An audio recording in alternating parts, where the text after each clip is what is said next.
الحمد لله رب العالمين والعاقبة للمتقين والصلاة والسلام على سيد الأنبياء والمرسلين وعلى آله الطيبين الطاهرين وأصحابه المكرمين المعزمين. أما بعد فأعوذ بالله من الشيطان الرجيم. بسم الله الرحمن الرحيم. قل بفضل الله وبرحمته فبذلك فليفرحوا. صدق الله مولانا العظيم وبلغنا رسوله النبي الكريم ونحن على ذلك لمن الشاهدين والشاكرين والحمد لله رب العالمين. کہ محمد سے وفات نے تو ہم دے رہے ہیں، یہ جہاں چیز ہے کیا لوح و قلم دے رہے ہیں. محترم سامعین و حاضرین، بالخصوص نوشا عروسہ، نوشا کے والدین گرامی، عروسہ کے والدین گرامی، السلام علیکم ورحمۃ اللہ وبرکاتہ. عزیزان محترم، نکاح کے تعلق سے جو دین کا مزاج ہے اور جو دین نے ہمیں بتلایا ہے، اور یہ دین وہ دین ہے کہ اسلام صرف ایک چار دیواری کے اندر، صرف مسجد کے اندر آپ کو محدود رہنے کی تلقین نہیں کرتا، بلکہ اسلام باضابطہ طور پہ ایک لیونگ سسٹم ہے. یعنی ہر شے، ہر چیز کائنات کے اندر جو کچھ بھی ہوا ہے اور جو کچھ بھی ہوگا، اور ہماری زندگی کے اندر جو بھی ہمارے معاملات ہیں، ہر وہ چیز آپ کو الحمدللہ اس کے اشارے دین سے آپ کو ملتے ہیں. اور رسول پاک علیہ الصلوۃ والتسلیم کی سنتوں سے صرف اور صرف آپ کو عبادتیں ہی نہیں سیکھنا ہے، آپ کو ریاضتیں ہی نہیں سیکھنا ہے، بلکہ ازدواجی زندگی کے تعلق سے بھی وہ سنتوں کو بھی آپ کو اختیار کرنے کی ضرورت ہے. عزیزان محترم، سب سے پہلے تو یہ کہ نکاح کا جو عظیم مقصد ہے کہ پہلے تو یہ کہ یہ انسانیت کی بقا کے لیے منعقد کیا جاتا ہے کہ انسانیت اور آگے بڑھے، بندگان خدا اور آگے بڑھے. اور جو ایک اس کا اور ضروری مقصد ہے وہ یہ کہ جو اللہ تبارک و تعالیٰ نے عصمت کا، عزت کا، آبرو کا ہمیں جو خزانہ عطا فرمایا ہے اس کی حفاظت. یہ ایک اہم ترین اس کا مقصد ہے کہ وہ جو عصمت ہمیں، عزت ہمیں، آبرو ہمیں اللہ تبارک و تعالیٰ نے عطا فرمائی ہے اس کو فوری طور پہ بچا لیا جائے.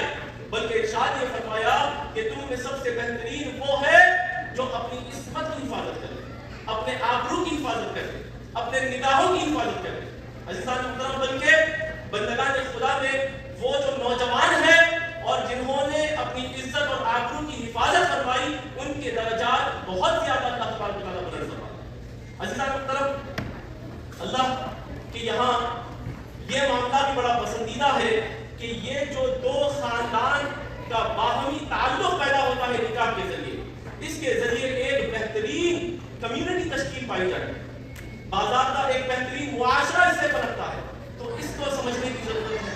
اور پھر رسول پاک علیہ الصلوۃ والتسلیم کے باضابطہ طور پہ صحیح ستہ کے اندر یہ حدیث شریف ارشاد فرمائی گئی ہے کہ رسول پاک علیہ الصلوۃ والتسلیم نے اپنے اصحاب سے باضابطہ طور پہ حکم دیا کہ یا معشر الشباب، اے لوگوں، اے نوجوانوں، تم کو یہ ضروری ہے کہ تمہارے اندر جو بھی استطاعت رکھتا ہے، یعنی تمہاری استطاعت منکم، تمہارے اندر جو استطاعت رکھتا ہے، جو طاقت رکھتا ہے نکاح کی فروت، اس کو چاہیے یہ کہ وہ نکاح کرنے میں جلدی کرے، وہ ہری کرے، جلد از جلد اس کو چاہیے یہ کہ وہ نکاح کرے. اور خوش نصیب ہے وہ ماں باپ، اور اللہ تبارک و تعالیٰ کی کروڑوں برکتوں کا نزول ان پر ہو کہ جو اپنے اولاد کی حفاظت، ان کی عزتوں کی حفاظت کی خاطر ان کے نکاح میں پہل کرتے ہیں، ان کی جوانی کو بچا لیتے ہیں. اللہ تبارک و تعالیٰ ان کے اوپر خوب کرم فرمائے.